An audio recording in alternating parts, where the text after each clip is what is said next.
maa ngi tudd Chérif Faye di jël kàddu ci turu JPS Pikine Est di jël kàddu ci turu JPS département Pikine bi yëpp parce que département Pikine ñoom ñoo jël initiative les jeunes du département ne comme que ñi ngi jëm ci ay élections législatives ginnaaw suñu taxawaay bi ñu ci def yëpp nañu def ay activités yoo xamante ni dañuy soutenir suñu ay candidats yi nga xamante ni moom la Ousmane Sonko tànn fii ci département bu Pikine muy la tête de liste Babacar Ndiaye muy Matar Sylla muy candidat Ibrahima Meng Sophie Mbaye ak Mame Diarra Bey kon loolu moo waral initiative bii ñu jël pour les encourager les soutenir ñu xam ni cette jeunesse de Pikine ñi ngi seen ginnaaw di leen ñaanal au soir du 17 comme nu mu mës a demee fii Pikine ñu gagné avec une majorité écrasante dugg biir assemblée gunge leen ñoom suñu ay candidats. En tout cas JPS de manière générale bu Sénégal yëpp rawati bu Pikine musuñoo cautionner violence loolu musul nekk seen démarche musul nekk seen wax waaye gis nañu léegi opposition bi nga xam ni moom la ñu jàkkaar lool am ay ndaw yoo xamante ni dañ leen di fay ñuy def violence bu extrême boo xamante jéggi na dayo kenn mënu koo natt en tout cas ñu ngi leen di woo ni loolu du politique. nañu politique ñun nañ ko daan defee bi ñu nekkee opposition dañ daan poser des idées attaquer l'ancien régime avec des idées nañ ko defee noonu ci loolu lañ leen di woo. D'abord, ce sont des mots de remerciement à l'endroit de la jeunesse patriotique au niveau du département de Pikine et particulièrement la jeunesse au niveau de la commune de Pikine Est qui a bien voulu organiser cet événement-là pour soutenir les candidats qui sont investis au niveau du département.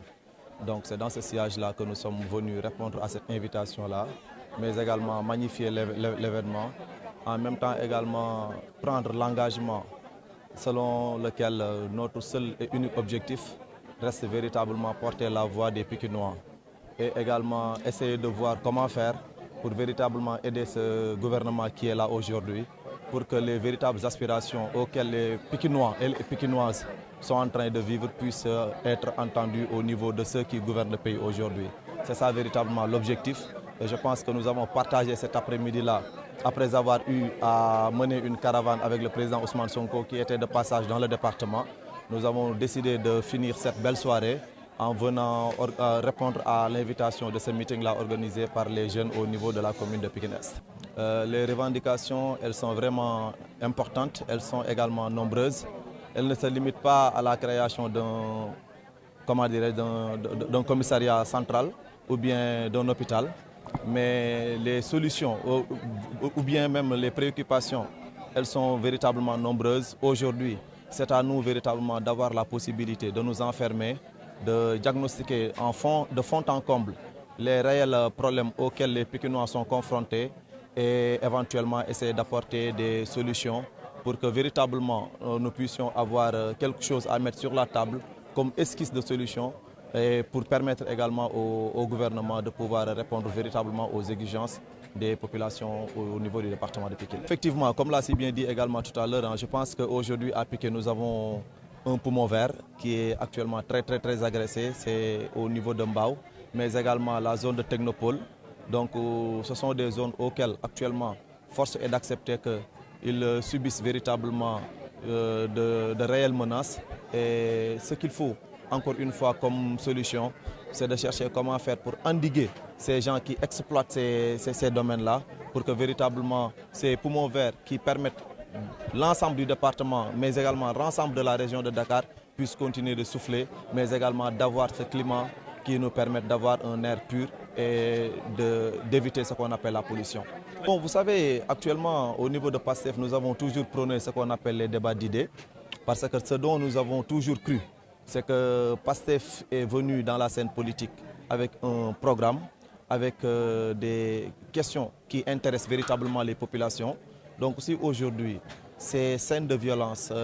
viennent, je pense que c'est tout simplement essayer de contrecarrer ce que le parti a préféré mettre en exergue au détriment de la violence. Donc si aujourd'hui nous avons cette possibilité-là de parler avec les populations, nous avons toujours préféré leur parler de notre programme, de ce que nous comptons mettre en place une fois que nous soyons aux affaires. Donc aujourd'hui, une partie a été donnée par le gouvernement Et il nous reste la deuxième partie que le peuple devra donner également au gouvernement, c'est-à-dire l'Assemblée nationale. Et sur cela, je pense que la chose la plus importante serait tout simplement de mettre en exergue tout ce dont qui pourrait véritablement être une chance pour le peuple, mais particulièrement pour le département, au lieu de valser ou bien au lieu de mettre en exergue la violence qui n'a pas véritablement sa raison d'être au niveau du département de Pikine. Non seulement il faudra les appeler à la retenue, mais également comprendre les enjeux. Aujourd'hui, le Sénégal est sorti véritablement dans des scènes de violence extrêmement difficiles. Donc, et nous n'avons pas véritablement la chance ou bien l'envie de revivre ces moments-là. Donc le Sénégal a perdu beaucoup de ses fils, beaucoup de ses enfants à cause de ces scènes de violence-là. Aujourd'hui, force est d'accepter que notre rôle principal, c'est de veiller à la sécurité, mais également de tout faire pour que ce pays-là puisse être dans les rampes d'une construction définitive. La jeunesse patriotique du Sénégal, ñu gën ko xam ci JPS maanaam ndaw yi Pastef yu nekk département de Pikine ñoom ñoo amaloon ndaje wu jàppale seen i investi di wax ni fii ci Pikine am nañu 10 investis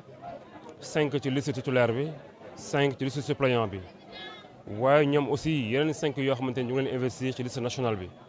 Maintenant dans le cadre de la campagne effectivement ndaw yi Pastef Pikine organiser meeting bi pour sargal seen i investis waaye pour jàppale seen i investis loolu tey moo waral ndaje bi ñu nekk ni tey. doléance yi bëri na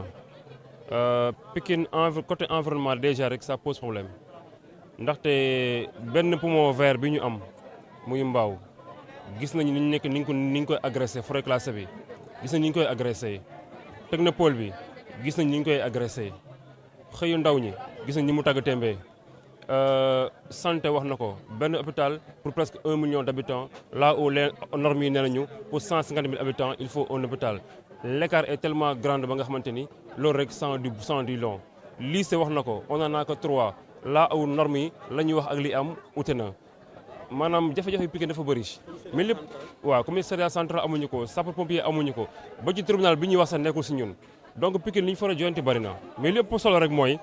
bu ñu taxaw ci li manqué nañu taxawaayu changer soppi taxawaayu defar taxawaayu jubbanti ndaxte kat bu ñu bëggee taxawaayu lii amul day mel ni ba léegi ñu ngi ci opposition bi maintenant nous sommes au pouvoir dañu war a taxawaayu diagnostiquer situation bi xam ne lii la dégager les stratégies qu'il faut avec des actions ñu songu tabax Pikine actuellement foofu la ñu toll. tey mën nañu ne Pikine am na ministre am na ay DG am na ay PCA il va avoir des députés donc Pikine tey commencé na am ay ndomba tànk commencé na am ay autorités commencé na am ay borom daraja te nag pas n'importe lesquels des patriotes ñu gëm réew mi ñu gëm Pikine gëm doole Pikine gëm askanu Pikine gëm xam-xamu Pikine la ñu commencé am donc taxawaay bi mooy gannaaw bi ñu diagnostiqué xam ne Pikine manque yëpp maintenant essayons de dégager les stratégies qu'il faut ànd ak nguur gi fi nekk ci bànqaasam yëpp ñu jéem a soppi Pikine jéem a tabax Pikine jéem a defar Pikine mu jëm ci kanam actuellement loolu mooy taxawaay bi fi mu toll nii. violence yi peut-être danga may sax may donc ma jàllale benn message bi ñu nekkee Dakar wax naa ci mu nekk benn vidéo bu viral ñëpp di ko partagé ñenn ñi rafetlu ko ñenn ñi ñoom rafetlu wuñu ko ndax nee nañu kaddu yi du problème bi mais ci ki kaddu yi jógee mooy problème bi muy suma jëmm ji ñooñu ma leen di jégalu baax a baax a baax di wax ni maa ngi jégalu ci kaddu yi nga xam ne dérangé na leen waaye terewuñu nag la ma wax ci nervi yooyu noonu man loolu laa gëm maa ngi jégalu ci kaddu yi waaye terewuñu ne la ma wax ci nervi yi man loolu laa gëm. bi ñu nekk opposition nekk ci xeex bu metti dañu doon jël ay nervi sol leen ay tenues armé leen ñu ñuy dóor di ñu rey di ñu gaañ di ñu gor ñu jàmmarloo ak ñoom état bi fi nekkoon di ko cautionné leen armé leen fay ñuy dal suñu kaw ñu jàmmarloo ak ñoom ànd ak askanu Sénégal ñi siy dee ci ñiy gaañu ñiy tëdd kaso ba tey ñu jël réew mi nekk au pouvoir même nervis yooyu noonu continuer di ñu gor ay jaas yi di ñu dóor di ñu bunduxatal di ñu fitnaal moo tax ma taxaw wax la ma waxoon te loolu laa gëm ne loolu la ñuy mérité nous on n'est pas pour la violence. la preuve Pastef kenn musul taxaw ne Pastef attaqué na ma Pastef musul attaqué kenn personne parti politique du kenn kuy mës taxaw ne Pastef attaqué na ma Pastef a toujours été ci riposte dans la réaction dañ koy attaqué mu défendre mu résister donc ñun violence waxuñ ci dara. mais nag lépp luy xeetu nervi nañu xam seen bopp ñun lii ñu yor Sénégal gii du ay caaxaan ndax dañoo payer le prix cher on a payé un lourd tribut pour jot ci réew mi du ay caaxaan dañ ko fas yéene tabax ndax tabax ko obligation la pour ñun force la pour ñun buñ ko kenn yaaxal ku ci mën a jàpp ci ku ci mën a jàpp taxawal na le boo taxawul léegi ñu dal sa kaw du sew suñu borom